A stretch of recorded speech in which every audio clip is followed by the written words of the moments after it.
ዓለም የምትፈልገው ህልመቢስ ሰዎች ነው የሚያስበው። ህልመቢስ ከሆናችሁ ጠላት አይኖራችሁ። ህልመኞች ከሆናችሁ ግን ጠላታችሁ ሩቅ ሳይሆን ወንድማችሁ። በጣም ብዙ ምናምን እንዳትፈልጉ። በጣም ጂኒየስ ተማሪ ሆኜ በጣም ሰክሰስፉል የቢዝነስ ሰው ሆኜ እንደዚህና እንደዛ ሆኜ ነው ጠላት ምናምን ብላችሁ የምታስቡ ከሆነ የዋዎች ናችሁ። ሰው ማለት ማየት ይናፍቃል የእናንተን ዴስቲኒ መጨረሻችሁን።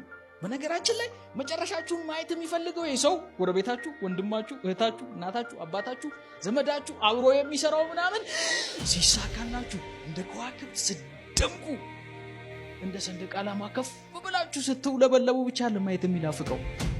ህልማችሁ መንገድ ላይ ሲቀር በሰው ቤታችሁ ስትሆኑ የድሮም ብያል ነበር ምናምን ሊሉን አንዳንዶች አይገርምም?